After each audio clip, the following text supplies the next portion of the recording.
जानिए भगवान तुलसी की पूजा क्यों करते हैं। भगवती तुलसी की कथा। भगवती तुलसी की कथा इन हिंदी। तुलसी से जुड़ी एक कथा बहुत प्रचलित है। श्रीमद् देवी भागवत पुराण में इनके अवतरण की दिव्य लीला कथा भी बनाई गई है। एक बार शिव ने अपने तेज को समुद्र में फेंक दिया था। उससे एक महातेजस्वी बालक ने जन्म लिया। यह बालक आगे चलकर जलंधर के नाम से पराक्रमी दैत्य राजा बना। इसकी राजधानी का नाम जलंधर नगरी था। दैत्यराज कालनेमी की कन्या वृंदा का विवाह जलंधर से हुआ। जलंधर महाराक्षस था। अपनी सत्ता के मद में चूर उसने माता लक्ष्मी को पाने की कामना से युद्ध किया, परंतु समुद्र से ही उत्पन्न होने के कारण माता लक्ष्मी ने उसे अपने भाई के रूप में स्वीकार किया। वहां से पराजित होकर वह देवी पार्वती को पाने की लालसा से कैलाश पर्वत पर गया। भगवान देवाधिदेव शिव का ही रूप धरकर माता पार्वती के समीप गया, परंतु मां ने अपने योगबल से उसे तुरंत पहचान लिया तथा वहां से अंतर्ध्यान हो गई। देवी पार्वती ने क्रुद्ध होकर सारा वृत्तांत भगवान विष्णु को सुनाया। जलंधर की पत्नी वृंदा अत्यंत पतिव्रता स्त्री थी। उसी के पतिव्रत धर्म की शक्ति से जलंधर न तो मारा जाता था और न ही पराजित होता था। इसीलिए जलंधर का नाश करने के लिए वृंदा के पतिव्रत धर्म को भंग करना बहुत जरूरी था।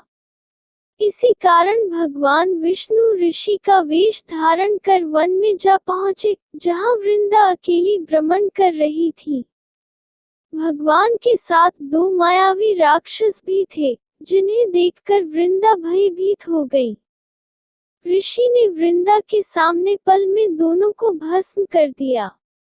उनकी शक्ति देखकर वृंदा ने कैलाश पर्वत पर महादेव के साथ युद्ध कर रहे अपने पति जलंधर के बारे में पूछा। ऋषि ने अपने माया जाल से दो वानर प्रकट किए। एक वानर के हाथ में जलंधर का सिर था तथा दूसरे के हाथ में धड़। अपने पति की यह दशा देखकर वृंदा मूर्छित होकर गिर पड़ी। होश में आने पर उन्होंने ऋषि रूपी भगवान से विनती की कि वह उसके पति को जीवित करे। भगवान ने अपनी माया से पुनः जलंधर का सिर धड़ से जोड़ दिया, परंतु स्वयं भी वह उसी शरीर में प्रवेश कर गए। वृंदा को इस छल का जरा आभास न हुआ। जलंधर बने भगवान के साथ वृंदा पतिव्रता का व्यवहार करने लगी, जिससे उसका सतीत्व भंग हो गया। ऐसा होते ही वृंदा का पति जलंधर युद्ध में हार गया। इस सारी लीला का जब वृंदा को पता चला तो उसने क्रुद्ध होकर भगवान विष्णु को शिला होने का श्राप दे दिया तथा स्वयं सती हो गई। जहाँ वृंदा भस्म हुई, वहाँ तुलसी का पौधा होगा।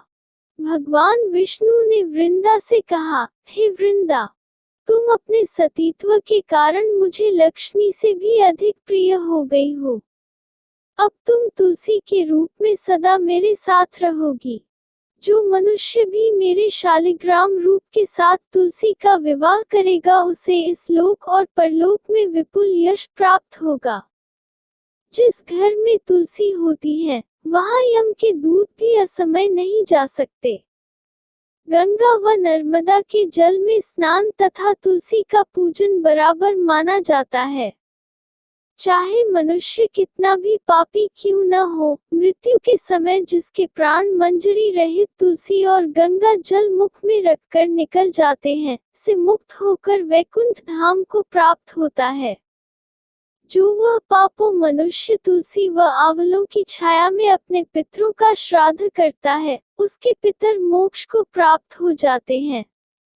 उसी दैत्य जलंधर की यह भूमि जलंधर नाम से विख्यात है।